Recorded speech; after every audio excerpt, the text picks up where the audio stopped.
Great, so let's just get started.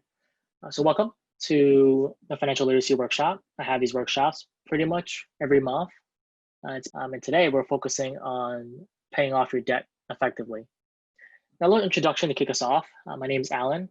And I am a CUNY Baruch alum, right? So I was once in your position.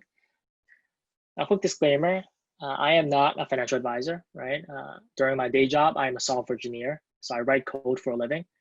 This is just a hobby of mine to learn about personal finance, to teach personal finance. So I'm not your financial advisor, which is the most important thing. If you try to make a financial decision, make sure to do your own comprehensive research. And also, if needed, reach out to a financial advisor, someone that's a licensed professional before moving ahead with your decision. All right, here's a big one. Why do you need debt? Right, debt is a very important financial tool, and debt is basically money you owe to your creditors. And this can either be a person, right, your friend, family, or an organization. And it's usually paid back over a period of time, right? Sometimes the period can be really long if it's if it's a mortgage, right, a house loan. It can be 30 years or 15 years, depending on what you apply for. We need debt because the U.S. economy depends on debt. Right? We always hear about the U.S. Fiscal budget, the U.S. Debt, but it's also important on a micro scale in terms of like all of us have interacted with debt in our lifetime at one point or another. And basically, debt helps you build credit, right? And it shows other people that you're trustworthy, right? It's basically a measurement if you're trustworthy for a larger loan. Right? When a bank decides if they want to give you a loan for anything, the first thing they check is your credit score, your credit history, right? If you have debt before, and how did you manage that debt? And the better off you manage it, the more likely they will give you the loan, right? A few things that you might be taking out debt for is purchasing a home, right? A home isn't bad. Your home can increase in value, right? Or building a business, attending school, right? Maybe some of you took out loans to attend Baruch, or maybe you will take out loans to attend graduate school, right? And that's not necessarily bad. It just means that you're gaining more skills, hopefully for a higher salary, right? It's an investment in yourself in terms of career and growth. So debt isn't inherently bad. It's a tool, right? It depends on how well you use this tool. It can either ruin your financial life or improve your financial life. There's this idea of good debt, right? And it's very important that good is in quotations because rarely is debt ever considered good across the board. But there is such thing as bad debt, right? And we're going to talk a little bit more on that in a bit. But basically, good debt is something that increases in value over time. All right, so good debt basically increases in value over time, right? Such as a home or a business. Or as an example, something that can increase over time. And it's very important to say can, right? Sometimes it doesn't go well. Well, the wealthy have a lot of debt, but they make debt work for them, right? To make them more money. The idea being that if they can take on debt, they can also use it to make more money. So you see this in people who do real estate, who flip houses, who flip homes, right? They basically keep buying more homes and repairing them, but all of that is leveraged on debt. You see this with corporations as well, right? Debt has a lot of uses in our financial lives. It really depends on how you approach it, right? And take it with a grain of salt, right? Because if you purchase a home and if it goes up in value, great. But it can also decrease in value, right? Depending on where you purchase it. And no one really knows, right? The same can be said for starting a business. It's a hit or miss, right? That's why good is in quotations, because we don't know if it will be good or not. It's just a matter of possibly if it does make a return or not. And that's really up to the forces of nature, essentially, right? You can do as much research as you want on it, and you just want to make an educated investment is what it really comes down to. All right, good debt and unequivocally bad debt. All right, so as I mentioned before, there are some things that are just bad debt. Like you should not be purchasing these. And when you really break it down, it comes down to debt that loses value over time, right? Whatever you purchased will lose value over time. Good example of this is a new car, right? There are obviously exceptions to this, right? If you're a collector and if you purchase a car as an investment, that's different. But if you buy a new car that you plan to drive every day, the second you drive that new car off the lot, it's losing a large percentage of its value. Right? It's a depreciating asset, is what we call it. You don't want to take on debt for depreciating assets because it does not create more wealth. Right? You're just draining your wealth by taking and paying more for it as well, because debt means interest. You need to pay more money over time. Another example, the more common example of this is a credit card balance. Right? I don't mean the credit card balance that you pay off every month. What I mean is any credit card debt balances that carry over from month to month. Right? Interest rates on these credit card balances can be as high as 15% and even more possibly, which is just terrible because most investments do not make nearly as much money. So basically you'll be losing a lot of more money by taking on credit card debt and not paying it off every month. And then there's the idea of payday loans, right? Payday loans are basically you want an advance paycheck. Not great. They also charge high interest rates, so you want to avoid that if possible. And now many stores are actually offering their own sort of like debt programs, right? Basically allowing you to finance your purchases. So there's the idea of buying a flat screen TV and you'll pay it off over a 36-month period. Now, a flat screen TV is nice, but it decreases in value over time, right? It's not a good investment essentially. So you're paying money for a flat screen TV, and although it's maybe like $36 a month, it does add up over time, right? I would say there are exceptions to this. I think a good example is iPhones. I know that Apple allows you to finance iPhones at a 0% interest rate. So that's really good because you're not paying anything extra. You're just paying it over a long period of time. It sucks to have a monthly payment, but it's not the end of the world. And nor is it financially negative, or does it financially impact you in a negative way. So that's an exception. I mean, obviously, the last one's gambling, right? You don't want to gamble because you just lose money most of the time. When I say gamble, I mean like going to lottery tickets, slot machines and whatnot. That's gambling where it's designed to help you lose money. I don't want to dive into good debt too much just because all of you are aware of good debt, right? Debt that you pay that leads to return on investment. And it's hit or miss. A good example is education, right? Depending on what you study in college, you could be making a lot of money, or you could not be making that much money, depending on what kind of degree you get. But at the end of the day, you just need to make sure that the student loans that you take on make sense for the salary that you're expected to receive upon graduation, right? You don't want to take on $30,000 of debt and work a minimum wage job. Not ideal. So if you really want to work a low paying job, but that's also something that aligns with your career goals, I would say take on less debt, right? Choose something that's more affordable.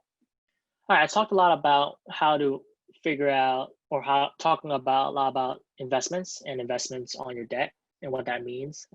So this is the idea of calculating return on investment on your debt, right? You want to be able to punch in the numbers and figure out, am I going to make more money off of this debt? Essentially it means like your debt's paying for itself, right? A really realistic example of this, more tangible, is if you buy a home and if you rent out your home to other people and they pay rent and the rent is high enough to cover the mortgage and some more, that's a good return on investment, right? Because you're basically making money off of that loan by having other people rent out that home, right? So that's one good example of describing that. But I would say it's very difficult to calculate because there's too many variables and it's different for everyone, right? Good example is if you have a business, right? How do you know if it's going to succeed? How do you know if it's not going to succeed? Obviously, when you do a business plan, there's an assumption that it will be a good return on investment, right? Otherwise, why would anyone loan you the money to start that business? So it's just crunching the numbers and figuring out, am I going to make money off of this debt? Am I going to make more money off of this debt than what I would pay over the period of time? Right, and being figure out those two numbers is how you really calculate your return on investment. Right, college debt, as I described before, it's much easier calculation. You just Google whatever your intended profession is, the average salary in your area, and compare it to your student loans. Right, is it higher or lower? And if it's higher, by how much? Right, and you have to make the call if it's a good idea or not. But it's also, take into account like career growth, career trajectory, and all these other factors, right? Like I mentioned, there's a lot of factors in play here. But you can usually tell right away if something's good or bad, or mediocre, right? At best. And the same can be said about a home mortgage, right? It's great if you make money in an area with increasing prices, which you can't see, right, over a period of time, and calculate, you know, your homes next door. How much is that home increasing over a period of time?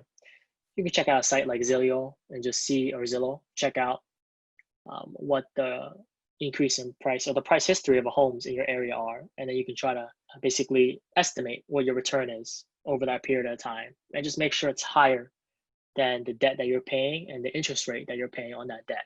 Now, debt can take a long time to pay off.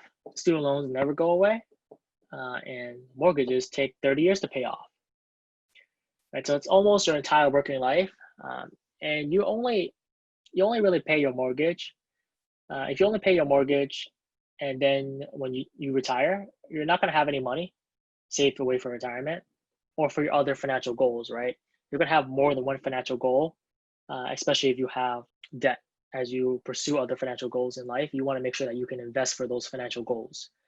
And it's difficult because no one likes having debt. And the first thing that people are inclined to do is pay off that debt as quickly as possible. That's not always the best move, right? It depends on how much debt you have and what that debt looks like. So, your debt's gonna have interest rate, and it will vary based on the terms of your terms that you made with your loaner, the person who loans you the money, or the organization that loans you the money. And the best way that I look at it is I take a look at something that I'm familiar with, and that's the stock market. On average, the stock market returns 7%. Right. So if your debt is growing at a rate faster than 7%, you're basically losing money, even if you invest money in the stock market, right? Because your debt has grown faster than your investment returns. So in that case, you want to pay off all your debt. If it's lower than 7%, then feel free to pay off the debt over the expected period of time, and also invest any additional money into stock market, real estate, whatever your choice of investment is. But my rule of thumb is if the interest rate is 5% or higher, that's really close to stock markets already. So you want to pay off your debt as quickly as possible. So instead of putting money into any investments, you would just want to just pour all your money into your debt, right? Because if you don't, it's going to grow faster than your investments. And by the time you choose to retire, by the time you reach your financial goal, you end up owing a lot of money, and also you have a lot of money, which means you're net to zero basically, right? Because your net worth is calculated with all your assets minus your debts and liabilities, right? All right, so there are a couple ways of paying off your debt, and two of the most popular paths forward is the snowball method and the avalanche method. So I'm gonna talk about the snowball method. And that method is basically you pay the minimum payments for all of your debts, and you use any additional funds to pay off the smallest principal debt first, right? So minimum payments, just to break down some terms, minimum payments is what you're required to pay on each of your debts if you don't want it to go to collections. Right, you never want it to go to collections. You always want to pay at least the minimum payment. Right, if you can't afford anything but the minimum payment, that's fine. Just pay that. It's not as efficient, this method, and it's mathematically you pay more. Right, there's a psychological benefit because it's easy wins. Right, you pay off the smallest principal debt, you have less debts, and you have an easier time looking at all the debt. So there's a psychological idea. Hey, if I can pay off this debt, I'll feel get some instant gratification, and I can feel like see progress and can keep moving forward. But it's not the most efficient approach, and we're going to see some numbers in a little bit. But before we do so, let's take a look at the avalanche method. Right, so the avalanche method is the most efficient way of tackling your debt. Right, it's you pay the minimum payments of your debts, and then you use any additional funds to pay off the high interest debt first. Right, it's the most efficient and the most mathematically sound, but it takes a psychological toll on you because sometimes those debts may seem larger, right? It may seem you have more debts to pay off because it's taking a longer time to get rid of debt in terms of like get rid of the number of debts that you have, not necessarily the amount of debt that you have. So people usually choose between these two and depends on the type of person that you are. But at the end of the day, as long as you pay off your debt, that's fine, right? Now here's a breakdown, a calculator from Magnify. I have the link attached there. But this calculator will basically show you if you use the snowball method and the avalanche method and compare the two of them, right? So if we have 3 debts, card A, card B, and card C, and say it's 4,000, 10,000, 7,000, and APR is your interest rate, right? I basically made these interest rates up, but I would say they're pretty accurate for the type of loans you might get. You know, some is student loans, some is a mortgage, and some could be a credit card, right? Credit cards would be the 19+%. And I assigned them some minimum monthly payments. And if you can pay off, if you have 1,100 each month to pay your loan, and the minimum payments is 900, if you add up all the minimum payments, you basically have 200 left over every month to put toward your debt, right? And depending on which method you choose, remember the snowball method is paying off the lowest balance first, right? So then it would be, your approach here would be A, C, B, right? Based on the card balance. If you paid off the avalanche method, you would pay off the highest interest debt first. So it would be a B, C, A. Right? And if you see a difference, you basically pay off that with the avalanche method 1 month earlier, and you pay less because you pay off the ones with the highest interest. And interest is what causes you to pay more money. So you would save $1,335, and you would get out of debt 1 month earlier. Right? So you have a lot of debt, and you're trying to decide which path forward is the best, and you need someone to crunch the numbers for you. There's plenty of online calculators. I like this one just because it's simple. Right? But there are other ones out there. And it doesn't matter, in my opinion, it doesn't matter which method you pick. What matters is that you start working toward paying off your debt. Now, I spoke a little bit about minimum payments. I'm just going to dive deeper into it just because it's a term that is confusing. And sometimes people don't understand it. They make the wrong financial decisions. Minimum payment is basically, as we saw before in the previous example, it was $900 total minimum payment between all our debts. And the rule of thumb is always pay the minimum payment, right? Because if you don't pay the minimum payment, there are penalties involved with this. And usually you can find the minimum payment on your debt somewhere. It's labeled minimum payment. If you receive a credit card balance or statement, you will see the minimum payment. It's usually like $25 or $35 or something like that. And the way they calculate it is, the way they calculate it is different everywhere, but it will be specified on the contract how they calculate it. If you fail to pay the minimum payment, it will hurt your credit, right? And it will increase interest rates, and it will impose additional late fees, right? So your creditor is not going to be happy if you can't pay your minimum payment. So they're gonna punish you for it. Essentially, it's kind of ironic because if you can't pay the minimum payment, why would they punish you further for that? But that's how they make money, right? If you are experiencing economic distress and you must miss a minimum payment, then I would say call your creditor first, right? Make an appeal, talk to them about it. There's no guarantee anything will happen, but maybe they will at least waive the penalties. You still owe the money, and the debt will still build, but at least you won't have to pay any penalties, right? So definitely call them up, see what they can do on their end. But minimum payment, always do your best to pay that, because if you don't, you will be punished for not doing so. All right, now bankruptcy is a big one. When we talk about debt, everyone talks about, hey, can I just declare bankruptcy, right? Because we see all these rich people declaring bankruptcy, right? But it's interesting because although they declare bankruptcy, at the end of the day, they're still wealthy, and it depends on what type of bankruptcy you declare, right? I think that, I strongly discourage people from declaring bankruptcy because it's not always successful or granted to you by the court, right? The court can reject the application for bankruptcy, and they can reject it for multitude of reasons. Right? There's two types of bankruptcies, Chapter 7 and Chapter 13. If you're a corporation, there's a Chapter 11 bankruptcy, but that doesn't apply to you. I won't dive into any specifics here, but because they're just really complex, depending on what approach you go, and chances are you need to consult a financial advisor before you dig into filing bankruptcy, right? One of these bankruptcies is basically you're saying, hey, I'm not gonna pay any debt, take all my assets, right? Just take everything away from me. And you start from zero, essentially. Another one is basically, hey, let's come up with a plan to pay off some debt, but you get to keep all your stuff, keep all your assets. And whatever plan they come up with will vary depending on your situation. But bankruptcy is complex and it will hurt you a lot.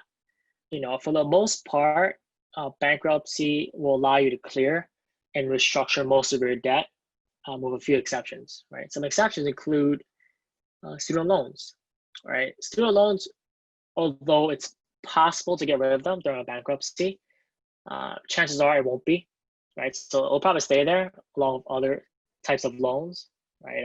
You can't get rid of everything.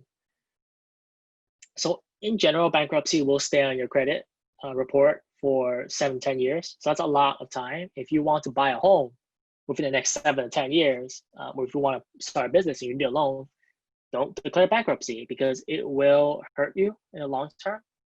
And companies won't want to lend you money. Banks won't trust you because you declare bankruptcy, right? You're basically absolving yourself of all these responsibilities you had, your financial responsibilities. So bankruptcy is obviously not a cure-all, right? You can't fix all your problems, right? There are limitations associated with it, and I would strongly discourage it because the chances are the cons outweigh the pros, unless you've accumulated so much debt that you cannot pay it off, right? If you have so much debt that in your lifetime you cannot pay it off, then maybe it's something to consider, right? I would say that's most of paying off debt. It's very straightforward, right? Pay off your debt, you should be fine. I do have financial literacy coaching sessions. So they're just basically free 30-minute sessions to talk with me about your financial situation, and I can answer questions. I'm not a financial advisor, right? I can't tell you what to invest in or how to handle all your finances, but I can tell you my experiences, other people's experiences. And the goal is to teach you how to find information, right? To educate you so that you can basically pay off debt. You can basically invest in retirement, and you understand your needs and how to achieve them. Right, and you can schedule a link. You can schedule a session with this link. Everything's confidential. We just spend 30 minutes talking about your situation, where you're coming from, and what's the best way to improve your situation.